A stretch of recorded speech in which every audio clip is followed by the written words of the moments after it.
जय श्री राम, जय हनुमान जी। आज हम बात करने वाले हैं ऐसे लोगों के बारे में जो भगवान जी से जुड़े हुए होते हैं। और जो भगवान जी से जुड़े हुए होते हैं, हमें उनको कभी भी दुख नहीं देना चाहिए। कभी कभी हम किसी इंसान को यूं ही हल्के में ले लेते हैं, सोचते हैं कि यह भी बाकी लोगों जैसा ही है, लेकिन हमें पता नहीं होता कि वह व्यक्ति भगवान से जुड़ा हुआ है और उसका हृदय ईश्वर का मंदिर है। उसकी चुप्पी भी एक प्रार्थना है। और जब ऐसे व्यक्ति का दिल टूटता है तो सिर्फ एक इंसान नहीं रोता, पूरा ब्रह्मांड थोड़ी देर के लिए मौन हो जाता है। जो भगवान से जुड़ा होता है उसका हर अनुभव ईश्वर का ही अनुभव बन जाता है। इसलिए जब तुम ऐसे व्यक्ति को दुख देते हो तो तुम केवल उसे नहीं बल्कि उस ईश्वरीय शक्ति को भी चोट पहुंचाते हो जो उसके भीतर निवास करती है। और वही चोट तुम्हें धीरे धीरे तुम्हारे कर्मों का हिस्सा बन जाती है। आज हम इसी गहरे रहस्य को समझेंगे कि क्यों भगवान से जुड़े लोगों को कभी भी हमें हर्ट नहीं करना चाहिए, क्यों उनका दर्द मौन होकर भी आपके जीवन में परिणाम बनकर लौटता है, और कैसे ऐसी आत्माओं की कृपा या पीड़ा या दुख तुम्हारे भाग्य की दिशा तय कर देती है। तो चलिए शुरू करते हैं। कभी आपने महसूस किया है कि कुछ लोग दुनिया से बिल्कुल अलग होते हैं? उनकी आंखों में एक अजीब सी गहराई होती है, उनकी बातें कम होती हैं लेकिन असर बहुत गहरा होता है। ऐसे लोग जब मुस्कुराते हैं तो मानो वातावरण में कोई शांति छा जाती है। उनके आसपास रहना जैसे किसी मंदिर में बैठना हो और हमारा मन शांत हो जाता है, आपके विचार निर्मल हो जाते हैं। ऐसे लोग दरअसल सामान्य नहीं होते हैं, वे भगवान जी से जुड़े हुए होते हैं, ईश्वर से जुड़े होते हैं। उनके भीतर दिव्यता का प्रवाह चलता है। वे जब किसी से प्रेम करते हैं तो उसमें स्वार्थ नहीं होता, और जब किसी को क्षमा करते हैं तो उसमें अहंकार भी नहीं होता है। लेकिन अगर ऐसे व्यक्ति का दिल तुम तोड़ देते हो या उसे कुछ दुख पहुंचाते हो तो समझ लो कि तुमने सिर्फ एक इंसान को नहीं बल्कि उस ईश्वरीय ऊर्जा को चोट पहुंचाई है जो उनके माध्यम से दुनिया में काम कर रही थी। और उस चोट का असर सिर्फ उस व्यक्ति तक सीमित नहीं रहता, वह तुम्हारे कर्मों में भी उतर जाता है। जो व्यक्ति ईश्वर से जुड़ा होता है वह किसी से बदला नहीं लेता, पर उसका मौन ही ईश्वर का न्याय बन जाता है। भगवान से जुड़े लोगों का हृदय बहुत कोमल होता है। वे ना तो किसी से नफरत करते हैं और ना ही किसी को श्राप देते हैं, पर जब उनका हृदय, उनका मन दुखी होता है तो पूरा ब्रह्मांड स्वयं प्रतिक्रिया देता है। क्योंकि जब एक शुद्ध आत्मा पीड़ा अनुभव करती है, उसे दुख होता है, वह जब बहुत ज़्यादा हर्ट हो जाता है कोई पर्सन, तो उसकी ऊर्जा सीधे भगवान तक पहुंचती है।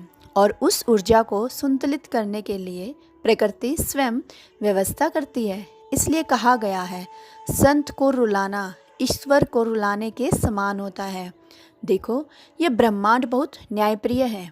यह किसी को सजा नहीं देता, यह सिर्फ संतुलन बनाता है। जो ऊर्जा तुम बाहर भेजते हो वही किसी न किसी रूप में तुम्हारे पास लौट कर आती है। जब तुम किसी भी ईश्वर से जुड़े हुए व्यक्ति को दुख देते हो, उसे कष्ट देते हो या कोई भी पीड़ा पहुंचाते हो या अपशब्द कहते हो, तो तुम उस ऊर्जा के विरुद्ध काम कर रहे होते हो जो तुम्हारे जीवन को ऊपर उठाने के लिए थी। वह ऊर्जा फिर तुम्हारे जीवन से हट जाती है और तुम्हें खालीपन, अशांति या निरंतर संघर्ष का अनुभव होने लगता है। कभी भी भक्त को दुख देने वाला व्यक्ति जो भगवान जी का भक्त होता है, कभी भी कोई दूसरा व्यक्ति अगर उसको दुख दे रहा है तो वह व्यक्ति अपने कर्मों का बीज उसी क्षण बो देता है। शुरू में वह बीज छोटा लगता है, पर समय आने पर वही दुख असफलता या मानसिक पीड़ा बनकर जीवन में उभरता है।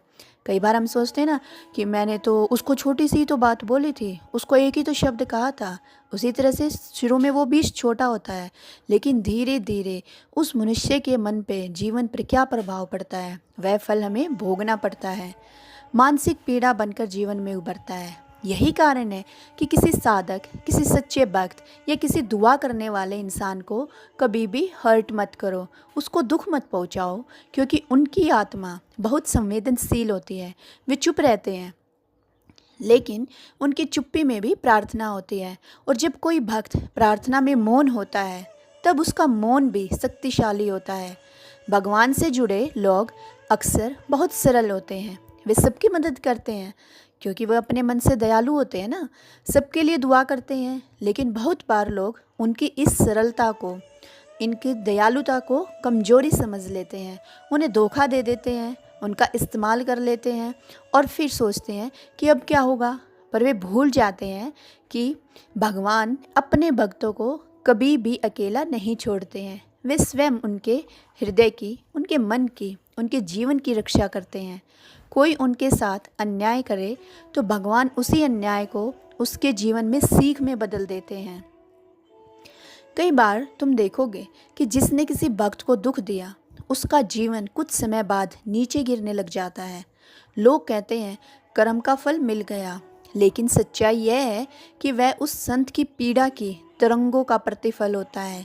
क्योंकि जब हम किसी को हर्ट करते हैं तो वो भले ही हमारे सामने ना बोले, लेकिन वो अपने मन में सोचता है ना कि उसने मेरे साथ गलत किया, या फिर उसने मेरे साथ ये बात ऐसी नहीं करनी चाहिए थी। तो जो उसकी वाइब्रेशंस, उसके मन की जो भावनाएं हैं, वो दूर तक फैलती हैं। और जब अच्छा भला जो इंसान होता है वो कहता है कि मेरा तो इतना अच्छा कारोबार चल रहा था, पता नहीं अचानक कैसे नुकसान होने लग गया। अपने कर्म नहीं देख रहे हो कि कैसे कर रहे हो, उनका फल देख रहे हो। यह कोई बदला नहीं है, यह सिर्फ ब्रह्मांडीय संतुलन है। जब कोई भक्त रोता है तो उसकी हर आंसू में प्रार्थना होती है, और वह प्रार्थना व्यर्थ नहीं जाती। भक्त की पीड़ा भगवान की चेतना को जगाती है। इसलिए जब कोई ईश्वर प्रेमी आत्मा आहत होती है, दुखी होती है, तो भगवान स्वयं प्रतिक्रिया देते हैं, कभी परिस्थितियों के माध्यम से, कभी कर्मों के माध्यम से। इसलिए समझो कि किसी ऐसे व्यक्ति को हर्ट करना जो हर दिन भगवान से जुड़ता है, जो सच्चे मन से प्रार्थना करता है, जो किसी का भी बुरा नहीं चाहता, यह सिर्फ एक गलती नहीं, यह एक कार्मिक ऋण बन जाता है। और वह ऋण तब तक पीछा करता है जब तक व्यक्ति अपने किए पर पछतावा ना करे, क्षमा ना मांगे। कभी कभी ऐसा भी होता है कि कोई व्यक्ति किसी भक्त को दुख देता है, पर बाद में वही भक्त उसके लिए दुआ करता है। जैसे आजकल के ज़माने में ये हो गया ना, हमारे माँ बाप होते हैं, हम उनकी बातें नहीं सुनते। अब वो बूढ़े हो गए हैं, वो तो उनका ध्यान तो भगवान में ही लगा रहता है, एक तरह से वो भक्त हो गए। लेकिन जब हम उनको हर्ट करते हैं, कोई बात बोलकर उनका दिल दुखा देते हैं, हम उनको बोलते हैं कि तुम्हें नहीं पता कैसे रहना है या कहाँ रहना है, मतलब अपने पेरेंट्स का या फिर और बूढ़े दादा दादी, नाना नानी जो भी, उनको हर्ट करते हैं, तो फिर उसका क्या होता है कि वो हमारे लिए फिर भी बद्दुआ नहीं देते हैं कि तेरा बुरा हो जाए या तेरा नाश हो जाए या तेरा कुछ और हो जाए। फिर भी उनके दिल से हमारे लिए दुआएं ही निकलती हैं। तब वह व्यक्ति धीरे धीरे सुधार की ओर बढ़ने लगता है, क्योंकि दुआ कर्म से भी बड़ी शक्ति है। दुआ कर्मों को हल्का कर देती है। इसलिए किसी ईश्वर से जुड़े व्यक्ति को दुख मत दो, बल्कि उनकी दुआएं मांगो, क्योंकि उनकी दुआ में हमारा भविष्य छिपा हुआ है। जो लोग सच में भगवान से जुड़े होते हैं, वे संसार को छोड़ने वाले नहीं होते। वे संसार में रहते हैं, लेकिन संसार उन्हें छू नहीं पाता। उनकी आत्मा ऊंचे स्तर पर रहती है। वे जिनसे प्रेम करते हैं उन्हें ऊर्जा देते हैं, उन जिनके लिए प्रार्थना करते हैं उन्हें शांति मिलती है, और जो उन्हें चोट पहुंचाते हैं वे अनजाने में अपनी ही किस्मत के खिलाफ खड़े हो जाते हैं। इसलिए अगर तुम्हारे जीवन में कभी ऐसा कोई व्यक्ति आए जो सच्चे मन से भगवान की बात करता हो, जो तुम्हें अच्छाई की राह दिखाता हो और जो तुम्हारे लिए प्रार्थना करता हो, उसे कभी भी हर्ट मत करना, दुख मत देना उसे कोई भी, क्योंकि उसका दिल टूटने पर सिर्फ एक इंसान नहीं रोता, पूरा ब्रह्मांड थोड़ा सा असंतुलित हो जाता है। और यही वह रहस्य है जिसे कर्म की सूक्ष्म लहरें कहा है। हर भावना, हर पीड़ा, हर दुआ ऊर्जा बनकर ब्रह्मांड में जाती है और फिर लौटकर वही परिणाम लाती है। अगर हम किसी को दुख देंगे तो वह ब्रह्मांड में जाएगी वह ऊर्जा, और वापस लौटकर हमारे पास क्या आएगा? दुख ही आएगा। अगर हम किसी की मदद करेंगे तो लौटकर हमारे पास हेल्प ही आएगी। हम कहते हैं ना कि अचानक मेरा ये काम हो गया, मतलब किसी की दुआओं का असर होता है। जब किसी भक्त का दर्द ब्रह्मांड में जाता है तो वह दर्द प्रकाश में बदलकर न्याय के रूप में वापस आता है। और यही कारण है कि हमें हमेशा ये याद रखना चाहिए कि ईश्वर से जुड़े लोगों को हर्ट मत करना, क्योंकि उनका दर्द मौन नहीं रहता, वह तुम्हारे कर्मों में उतर जाता है। पर मैं ईश्वर के सच्चे भक्त को तुम चोट पहुंचा सकते हो, लेकिन उसका प्रेम और क्षमा तुम्हारे अंधकार को भी प्रकाश में बदल सकती है। यह वाक्य जितना गहरा है ना, उतना ही सच्चा भी है। भगवान से जुड़े लोगों का हृदय बहुत कोमल होता है और उनकी आत्मा अडिग होती है। वे जब किसी को क्षमा करते हैं तो वह क्षमा केवल शब्दों में नहीं होती, वह एक ऊर्जा होती है जो तुम्हारे भीतर एक नकारात्मक कर्मों को पिघालने लगती है। यह क्षमा तुम्हारे जीवन के अंधेरे को धीरे धीरे मिटाकर एक नई शुरुआत का मार्ग खोलती है। देखो, जब कोई भक्त दुखी होता है तो ब्रह्मांड में हलचल होती है, लेकिन जब वही भक्त उस व्यक्ति को क्षमा करता है जिसने उसे दुख दिया है, तो पूरा ब्रह्मांड में एक दिव्य शांति उतर आती है, क्योंकि क्षमा क्रोध से भी अधिक शक्तिशाली ऊर्जा है।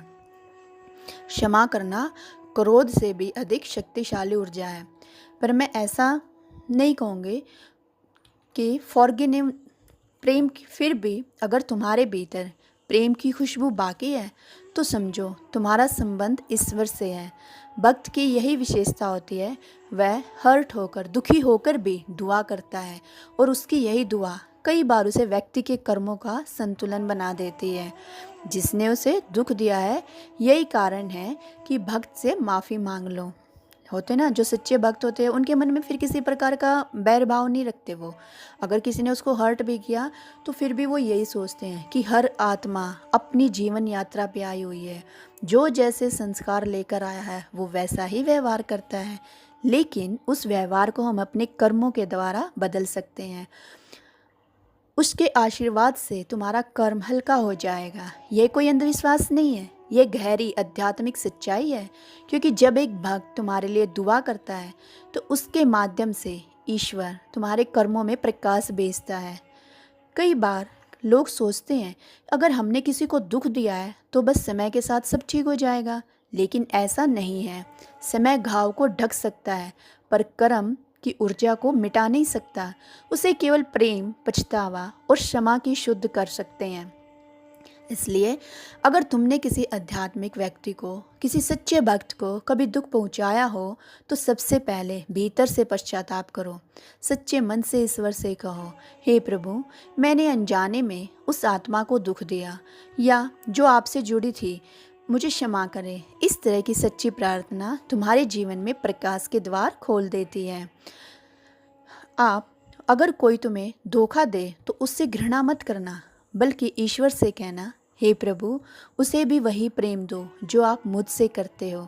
यह बात छोटी लगती है, लेकिन इसमें अपार शक्ति होती है, क्योंकि जब तुम उस व्यक्ति को क्षमा करते हो जिसने तुम्हें हर्ट किया है, तुम्हें दुख दिया है, तब तुम उसके कर्म का एक हिस्सा अपने प्रेम से संतुलित कर देते हो।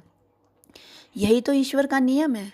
प्रेम और क्षमा कर्मों की सबसे ऊंची चिकित्सा है।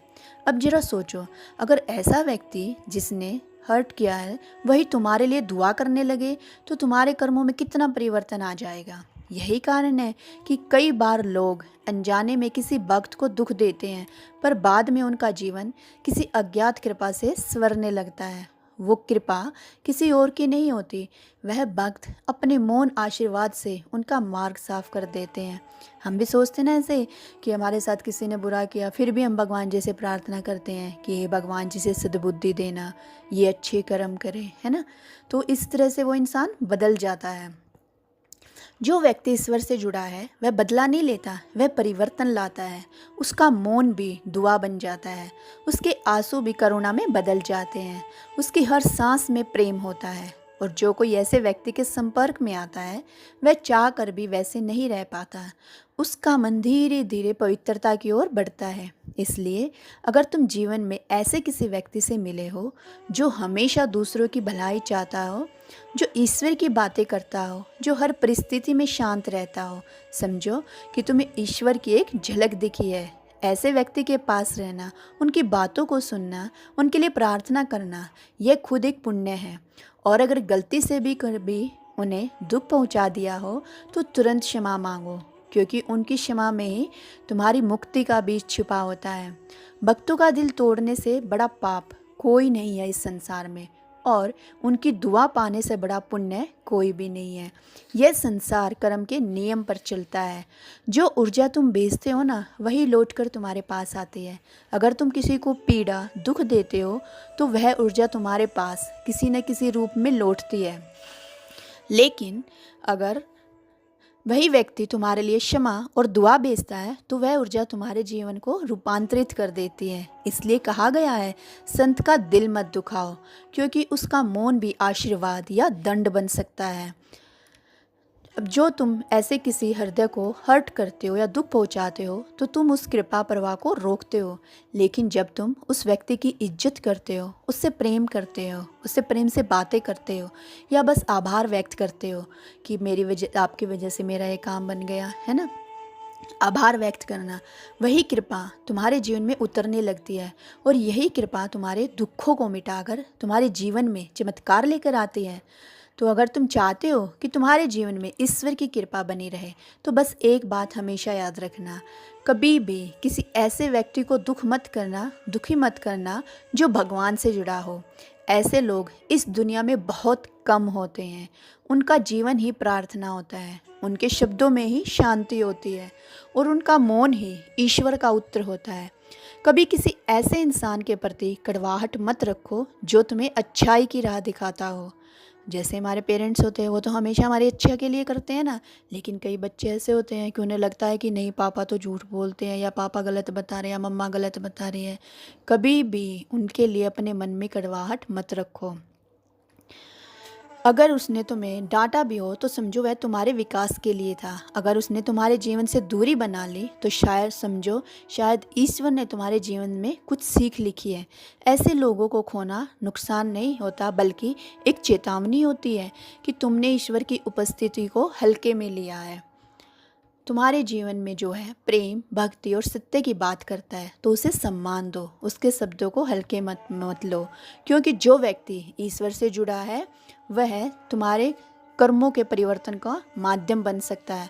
और याद रखो, जो भक्त को हर्ट करता है, दुख देता है, उसका दर्द कर्म बन जाता है, लेकिन जो भक्त से प्रेम करता है उसका प्रेम ईश्वर की कृपा में बदल जाता है। तो भगवान से जुड़े लोगों को कभी दुख नहीं देना है, उनका वही मौन ईश्वर तक पहुंचकर न्याय बन जाता है। तो आज के लिए बस इतना ही। ओम नमः भगवते वासुदेवाय नमः। आप भी सच्चे भक्तजनों की, साधु संतों की सेवा कीजिए और अपने जीवन को आनंदमय बनाइए। जय श्री हरे। ओम श्री वासुदेवाय नमः।